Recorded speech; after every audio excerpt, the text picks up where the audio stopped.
if last week's episode made you want to sign my name on the I Hate Rachel fan club, then this week's episode, the season finale for Tower of God, made me want to, I don't know, put my initial, put like a little happy sticker on there, and I don't know, anything else I can add to it. But I am officially in the hating Rachel club.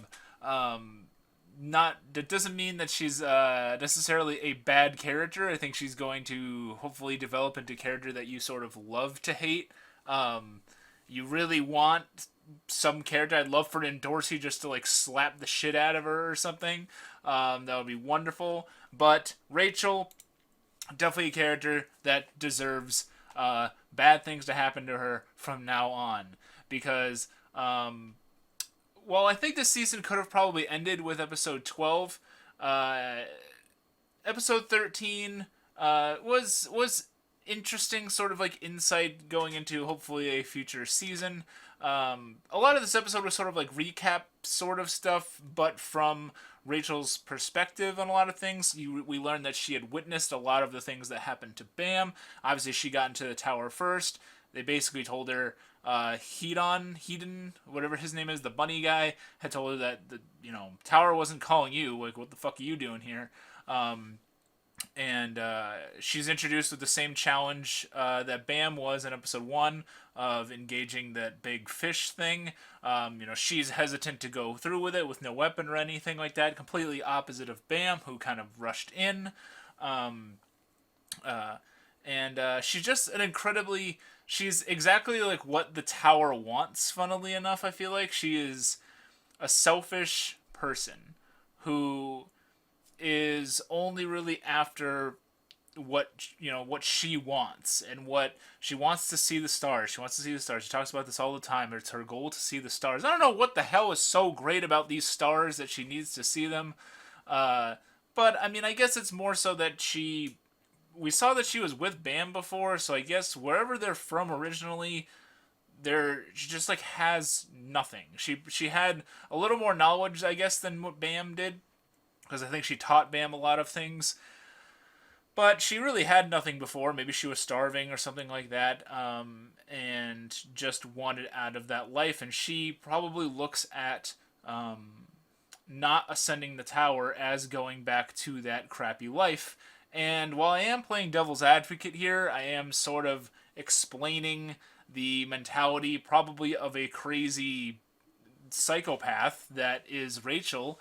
I think some of her behavior could be explained by that. I mean, it's just a fear of losing everything, and then pure jealousy. She blatantly says how jealous she was of Bam. Everything is about Bam, Bam, Bam to her, and Bam was able to make friends. Bam was able to develop abilities rather easily. Bam was strong. Bam was respected. Bam was climbing the tower with relative ease, whereas Rachel needed a lot of help with this. She's given like that. She's given her own like bodyguard type thing. That dude that ended up like disappearing. Um, she's basically carried by Dorsey for part of it, and it's she is a relatively weak person that is trying to get stronger, and she's really, really selfish. And I think that's a bad sort of mixture, a bad concoction when you have a very selfish person that is also weak. Because that person's going to want to get stronger. They're going to want to detach themselves from any emotion or anything that they consider is holding them back. In this case, I think that Rachel really considers Bam to sort of like hold her back.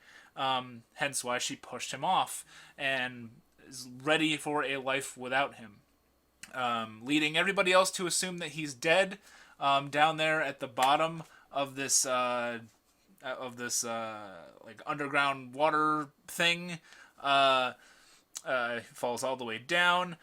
We do see that he meets up with this red-haired character. I don't remember if they have said this character's name yet. I don't think so. But she was evidently pretending to be one of the regulars trying to climb the tower. She did sort of like opt out of it. didn't really earn up enough points, I believe. She was the one that I think Bam had fought in the crown test because she went after Rachel. And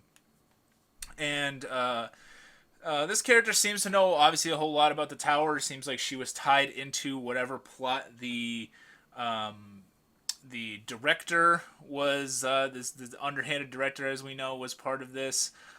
She was the one behind the letter that made Ho kind of go crazy, and it was maybe manipulated by certain powers, but is here and sort of with an outstretched hand looking at Bam, saying that she would help him to climb the tower and will train him, I believe. So that's where we're led to believe that that's where Bam will go in the future, in a future season or something like that. So we know that Bam, A, is alive, and B, he's going to be somewhat taken care of if he does trust this red-haired person. Which I guess he kind of has no other choice because he, it's probably, he's back to kind of having nothing. And it's an interesting thing how he started this series with nothing but Rachel. And that's all he really cared about. He was seemingly happy with that, and he was only concerned about losing her.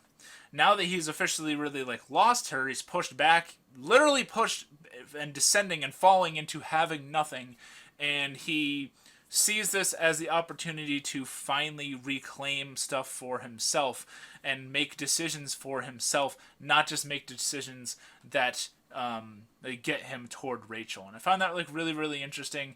It's going to be interesting to see where he goes as a character. Obviously, everybody, for the most part, thinks that he's dead. Anak and Kun and all of them. Everybody gets to pass the test, by the way. So everybody gets to pass, Rachel included, unfortunately. Which was interesting. This is all a big underhanded scheme, it seems like, by the director and probably other people in charge. Even the guys that work, the test administrator people, Lero and Quant, one quits and then the other one gets fired.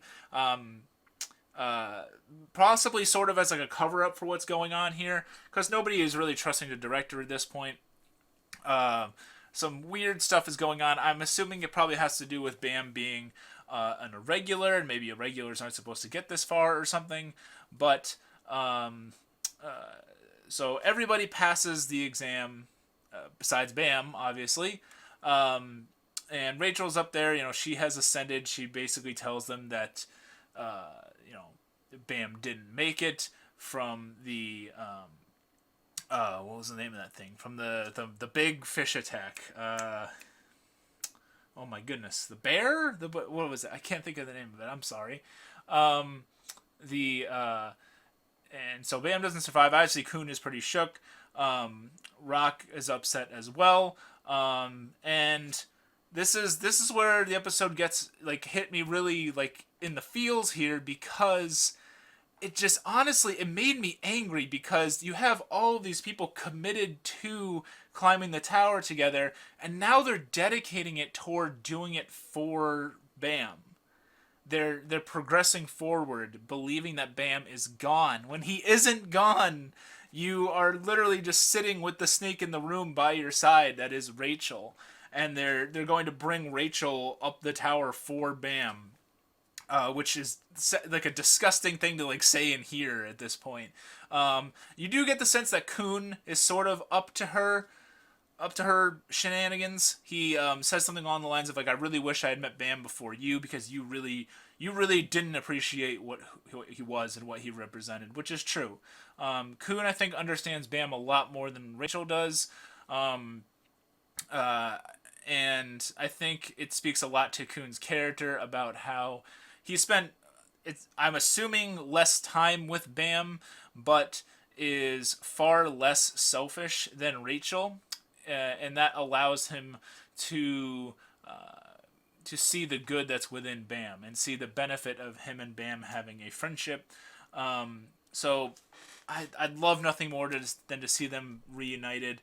The episode does conclude with a shot of, I'm presuming that this is Bam, After, it must be some sort of time skip because he's back to having long hair. Interesting. He started also when he had nothing. He had this like really long hair. In fact, I thought the first time I saw him in down in the caves, I thought it was like a sister character, or I thought it was a girl character that just looked like him with like really long hair. But no, that was him. He had this crazy long hair that looked like he was on a, looked like, my COVID beard here, that he lived on an island for like 10 months and just never cut it at all. Um, uh, Now he's presumably older. I don't know if he spent an amount of time with the I'm gonna keep calling her the redhead eye patch lady. I don't think if they've given her a name, I apologize.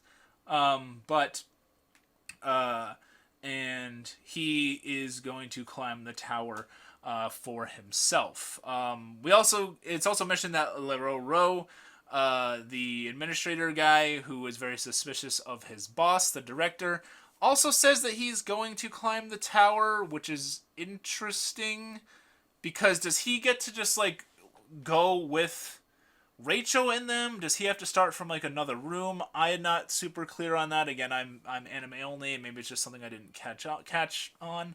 Um, uh, but yeah, I'm interested in seeing some new character designs after like a little time skip here. I think it's an interesting thing to do. Um, who knows how long this has been? He seems like a little like taller and stuff too. Maybe a couple years. Did it take him like that long? I want to see how much he's changed as a character, and once again, I really want to see him reunited with his friends, and hopefully take down Rachel. And I do want to see it. As much as I hate her, it is interesting to see Rachel develop as such an antagonist and somebody that you really want to dislike in the show, because I think without that, the show wouldn't be nearly as good. If I have any like problems with it, and I'll bring this up because it is the last episode of this season. Is this the best anime ever? No.